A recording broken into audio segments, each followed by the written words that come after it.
효종은 자신에게 주어진 시간이 10년뿐이고 그 10년 안에 북벌을 이뤄야 한다고 힘주어 강조했다.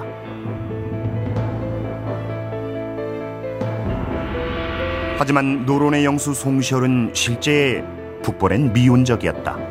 그는 민생안정과 수기치인을 강조했다. 반드시 기강을 확립한 후에야 북벌을 시행할 수 있는데 기강의 확립은 오로지 전하께서 사사로운 마음을 없애는 데 달려 있사옵니다. 이런 정권을 잡은 세력은 안정을 바랍니다. 이 국제관계에서도 뭔가 이런 전쟁 국면이라든가 이런 변화의 국면보다는 안정의 국면을 바라기 때문에 이념적으로는 저들을 정벌해야 된다고 하지만 실질적으로는 정벌보다는 안정을 우선시하기 때문에 그래서 항상 내세우는 용어가 내수, 안을 먼저 닦아야 한다라는 논리를 내세운 거죠. 북벌이 불가한 또 다른 이유는 외란과 호란, 양난으로 도탄에 빠진 민생경제였다. 북벌의 비용과 민심의 지지를 끌어내기 힘든 상황이었다.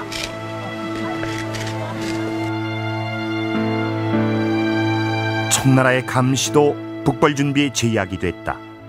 청은 여러 차례 감시단을 보내 성벽 수축, 군비 증강 여부를 조사했다. 청나라에서는 계속 군사 감시단을 보내가지고 그런 조선의 그 동태를 살피고 이런 조건 속에서 그야말로 구호적인 차원에서 그칠 수밖에 없었지. 이것이 실천을 한다. 실제 효종이 정말 명령을 내리면 간다라는 상황은 거의 예상할 수 없었다고 생각이 듭니다. 10년 안에 북벌을 실행하려고 마음먹었던 효종은 그 꿈을 이루지 못하고 즉위 10년 만에 승하한다. 집권 노론 세력의 지지를 받지 못했지만 그의 북벌 계획은 훗날에 불씨를 남긴다. 조선왕조실록에서 북벌이란 단어를 찾아보면 북방 4군 육진을 개척한 세종 때 그리고 여진의 침입이 잦았던 성종 때 각각 9번과 12번이 나오다가 중기로 오면서 뜸해집니다. 병자호란 이후 청나라의 감시가 심해지면서 조정에서는 북벌이란 말을 함부로 사용하지 못하게 됐는데요. 국왕인 효종도 청나라 첩자들의 눈을 피해 비밀리에 북벌을 준비했을 정도였으니까요.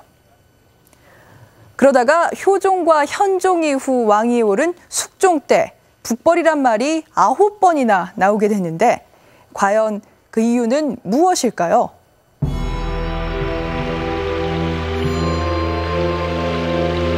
효종이 승하한 지 15년 뒤 1674년 현종에 이어 숙종이 즉위했다. 곧이어 제야 4대부들의 북벌을 하자는 상소가 이어졌다.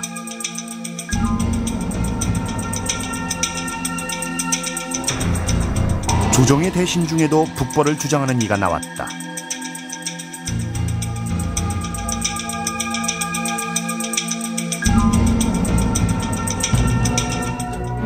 도대체 무슨 일이 벌어진 것일까?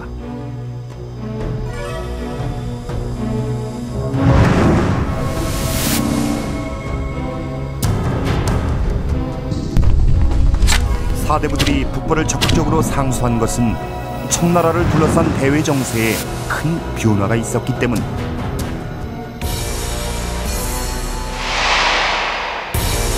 청이 중원을 차지한 지 30년, 중국 동남부에서 내란이 일어났다.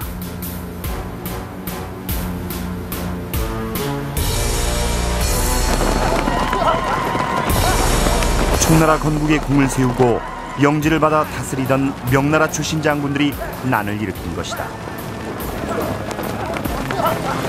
전란에 휩싸인 청은 위기를 맞은 듯했다.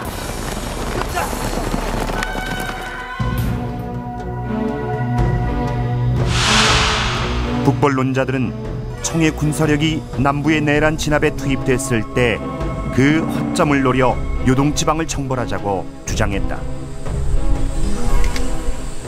그 당시에 국외적으로 오상계의 반란이 일어나가지고 좀 청나라가 이쪽 그 오산계의 반란 진압에 신경을 씁니다. 그러니까 이 만주 지역이 공백으로 남아 있다라는 그런 현실적으로 유리한 여건도 작용을 했고,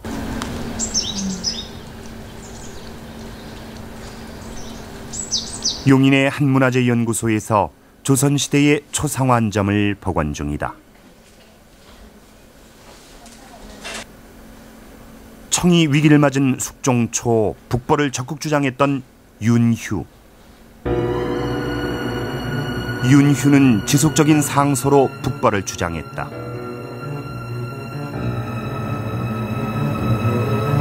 그에게 북벌은 평생의 신념이었다.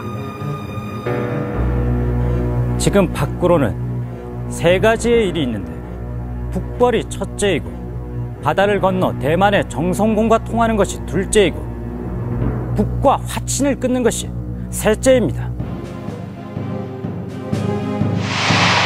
윤휴는 명왕조의 복원을 외치며 대만을 점령한 정성공 일가와 연합해 청에 대항하자고 제안했다.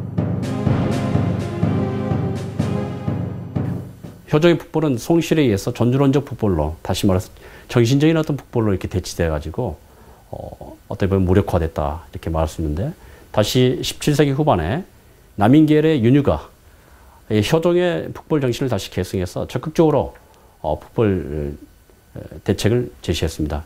단 그의 북벌은 당시에 일고 있었던 청에 대한 어떤 저항 세력인 오삼계라든지 이런 기본적으로 청의 저항 세력과 제휴를 해야 해서 실질적인 군대를 구성하자 하는 연합전선이랄까요? 연합전력 이런 차원에서의 제안이었고요.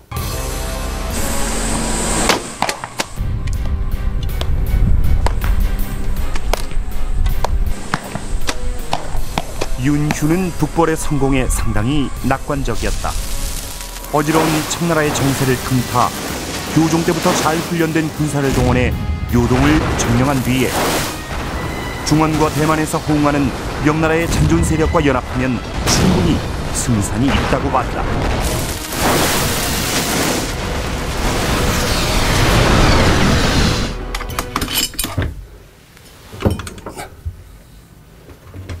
윤휴는 정치적으로는 남인이고 학문적으로는 교조적인 성리학에 매몰되지 않고 주자를 비판한 인물이었다. 백호 선생의 관찰이 이제 붙여서 모아놨던 거를. 1974년에야 집안에 비밀리 전해오던 원고들을 묶어 전집을 낼 수 있었다.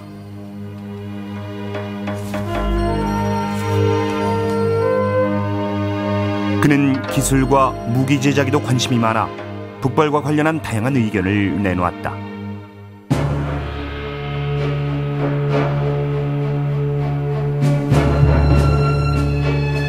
그는 대포를 운반하는 병거, 오늘날 전차에 해당하는 수레 제작을 건의했다. 수레 하나를 10인이 담당해 서로 교대에 간수하고 지방에선 민간에게 내주어 짐 싣는 용도로 사용하자는 것이었다. 실제 숙종 때 노량진의 사열실에서 전차들이 선보이기도 했다. 조선이 전차를 제작하게 된 근본적인 이유는 청의 기병에 대항하기 위한 것인데, 당시 기병에 대항하기 위해서는 조선이 기병으로 대항하는 방법도 있습니다만 청의 기병에 비해서 상당히 불리했던 건 사실입니다. 이에 따라 조선은 전차 진을 이용해서 대량의 화약 무기로 공격해서 기병의 기세를 꺾은 후에 그 내부에 보호되어 있는 기병이나 보병을 돌진시켜서 청의 군대를 격파하는 그런 전술을 썼을 것 같습니다. 이조백자. 윤휴 후손의 집엔 특이한 유물이 전해져 온다. 수상한 게 원래 이 주둥이가 있어야 되거든. 그리고 이제 이 주둥이 깼다면 만약 다른 그 사용 용도 같으면 그냥 부으면 되는데 이 주둥이가 없는 거는 역시 밀봉했기 때문에 깨었을 거다. 노론 정권의 견제를 받던 그는 주작을 문란케 한다는 사문난적으로 몰려 사약을 받고 죽는다. 사회개혁을 전제로 한 그의 실제적인 북벌로는 기득권층에겐 위험한 것이었다. 윤이라는 인물은 상당히 남인 정권의 중심 인물이